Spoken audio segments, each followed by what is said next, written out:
মুহতারাম হাজিরিন, আসসালামু আলাইকুম ওয়ারাহমাতুল্লাহি ওয়াবারাকাতুহু।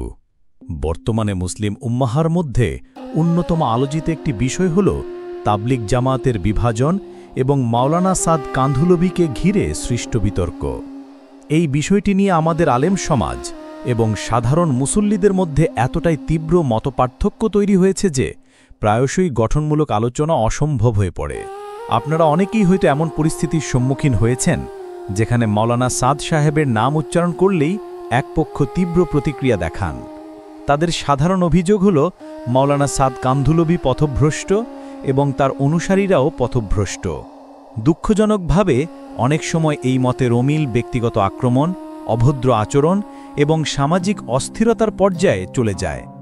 এক পক্ষ মনে করে সাদপন্থীদের প্রতিহত করাই তাদের ঈমানী দায়িত্ব। এই বিভেদ এতটাই গভীর যে সম্প্রতি এক বোন মন্তব্য করেছেন, যদি জিব্রাইল আলাইহিসসালাম এসেও বলেন যে মাওলানা সাদ ঠিক আছেন, তবুও বাংলাদেশের কিছু আলেম তা বিশ্বাস করবেন না। যদিও এই মন্তব্যটি আবেগপ্রসূত, এটি এই বিতর্কের গভীরতা এবং ভয়াবহতাকেই তুলে ধরে। এই পর্বে আমরা আমির বনাম শুরা এবং মাওলানা সাদ কান্ধুলভি হাফিজাহুল্লাহর আমির হওয়ার বৈধতা সম্পর্কে আলোচনা করব ইনশাআল্লাহ। ভিডিওটা একটু দীর্ঘ হবে, অনুরোধ করব সম্পূর্ণ ভিডিওটি দেখার। সম্পূর্ণ ভিডিও না দেখে দয়া করে বাজে মন্তব্য করবেন না। তো চলুন তাহলে শুরু করি। আজ আমরা মুসলিম উম্মাহার মধ্যে, বিশেষ করে তাবলিগের সাথীদের মধ্যে বহুল আলোচিত একটি বিতর্কের গভীরে যাব। বিতর্কটি হল আমির নাকি শুরা, কোনটি সঠিক পদ্ধতি? আমরা প্রায়ই শুনি এক পক্ষ বলেন একক আমিরের আনুগত্য করতে হবে, অন্য পক্ষ বলেন আলমী শুরার সিদ্ধান্তই চূড়ান্ত। এই বিতর্কের কারণে আমাদের মধ্যে বিভক্তি এতটাই তীব্র হয়েছে যে সাধারণ মানুষ বিভ্রান্ত হয়ে পড়ছেন। কিন্তু আমি যদি বলি এই বিতর্কটি একটি ভুল ধারণার উপর দাঁড়িয়ে আছে, আমি যদি বলি ইসলামে আমিরবিহীন শুরার ধারণাটি একটি ঘোড়ার ডিমের মতো বা অবাস্তব কল্পনার মতো, কি রাগ করছেন?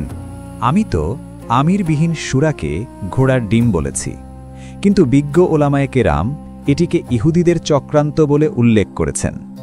আমিরবিহীন শুরায় নিজামকে কমিউনিজম বলে আখ্যা দিয়েছেন। কি বিশ্বাস হচ্ছে না? চলুন এ বিষয়ে আল্লামা মুফতি মানসুরুল হক দামত বারাকাতুহুম কি বলেন একটু শুনি। জবরদস্ত মেহনত, বড় দামি মেহনত, নবীওয়ালা মেহনত আল্লাহ তাআলা পুরা দুনিয়ায় ছড়াই দিয়েছেন একই নকশার উপর। এই কাজটা ইহুদি নাসারাদের সহ্য হইতেছে না। এর দ্বারা যে লক্ষ লক্ষ মানুষ হিদায়াত পাইতেছে, এইটা ইহুদি খ্রিস্টানদের সহ্য হইতেছে না। এই জন্য তারা এই কাজটাকে ক্ষতিগ্রস্ত করার জন্য নিজেরা তবলিগওয়ালা সাজছে, পুরান সাথী হয়েছে। একজনে 15 বছর টাইম লাগাইছে, সারে ইনি হলো পুরান সাথী, কিন্তু লুঙ্গি খুলে দেখেন খতনা করা নেই, পুরান সাথীর খতনা করা নেই। ওরাই ঢুকে এই কাজটাকে নষ্ট করতেছে।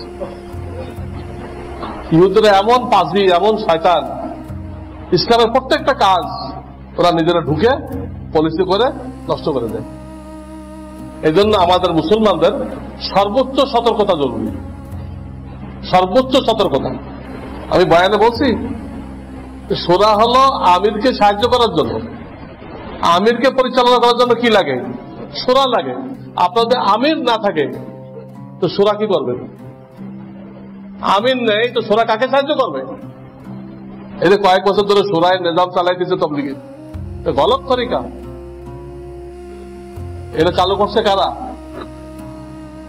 হিন্দুস্তানের একটা আছে না ভার্সিটি, আলিগড়। এই আলিগড়ের কিন্তু ইংলিশ শিক্ষিত লোকেরা তবলিগে ঢুকে তারা কমিউনিজমের থিওরি অনুযায়ী এটা চালু করছে। তারা বুঝাইছে এত বড় কাজ, দুনিয়া জোড়া কাজ, এটা একক কোনো ব্যক্তি সামলাইতে পারবে না, একক কোনো ব্যক্তি সামলাইতে পারবে না। 10-15 জন আমির থাকবে, শুরা থাকবে, উনি একজন, উনি একজন, উনি একদিন, উনি একদিন, উনি একদিন, 10-15 জন মিলে সামলাইবে।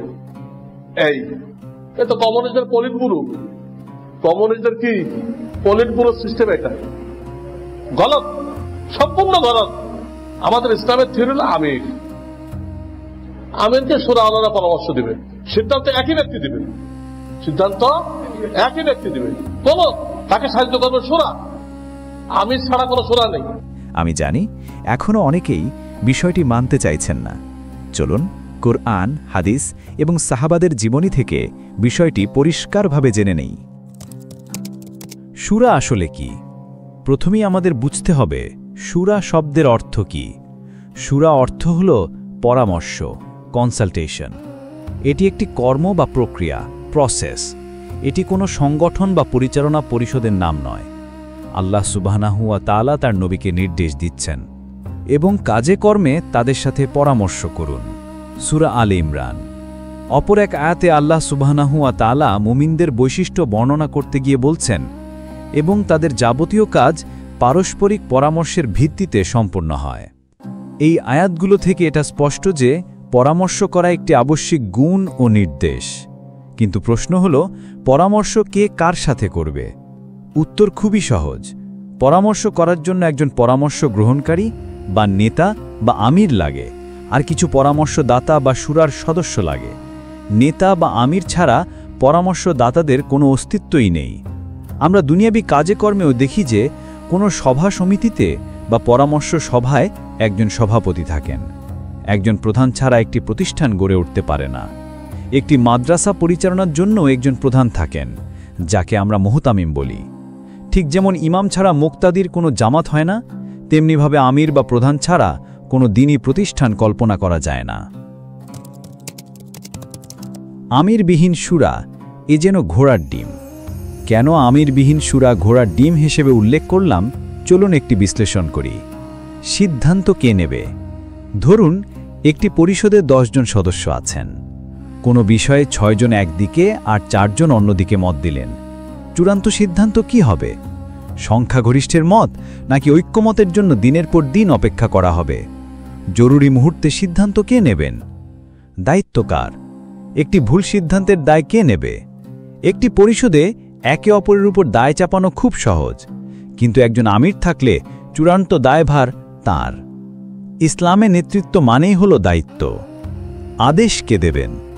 সিদ্ধান্ত বাস্তবায়নের জন্য হুকুম বা আদেশ কে দেবেন? একটি নেতৃত্বহীন পরিষদ বিশৃঙ্খলা সৃষ্টি করে, শৃঙ্খলা নয়। একটি জাহাজ কি কখনো ক্যাপ্টেন ছাড়া চলতে পারে? এই কারণেই আমিরবিহীন শুরা ধারণাটি একটি অবাস্তব, অকার্যকর এবং ইসলামী নীতির পরিপন্থী ধারণা। এটি সেই ঘোড়ার ডিমের মতোই, যার কোনো অস্তিত্ব নেই। কুরআনের অকাট্য দলিল।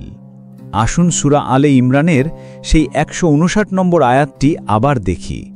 আল্লাহ বলছেন, এবং কাজে কর্মে তাদের সাথে পরামর্শ করুন, অতঃপর যখন আপনি কোনো সিদ্ধান্তে উপনীত হন, ফাইজা আজামতা, তখন আল্লাহর উপর ভরসা রাখুন। লক্ষ্য করুন, আল্লাহ বলেননি যখন তোমরা সিদ্ধান্তে উপনীত হও। তিনি বলেছেন যখন আপনি এক বচনে সিদ্ধান্তে উপনীত হন। এর মানে পরামর্শ হবে সম্মিলিত, কিন্তু চূড়ান্ত সিদ্ধান্ত নেওয়ার ক্ষমতা ও দায়িত্ব থাকবে একক নেতার বা আমিরের।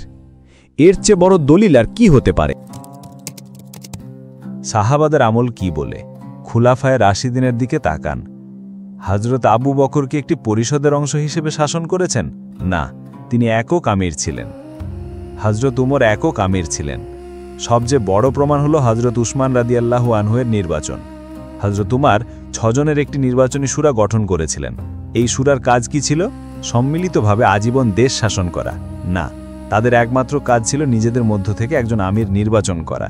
যেই মুহূর্তে হযরত উসমান রাদিয়াল্লাহু আনহু আমির হিসেবে নির্বাচিত হলেন, সেই নির্বাচনী শুরার কাজ শেষ হয়ে গেল।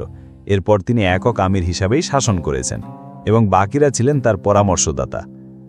সুতরাং ইতিহাস প্রমাণ করে শুরা হলো আমির নির্বাচনের একটি প্রক্রিয়া এবং পরবর্তীতে আমিরের সহযোগী একটি ব্যবস্থাপনা মাত্র।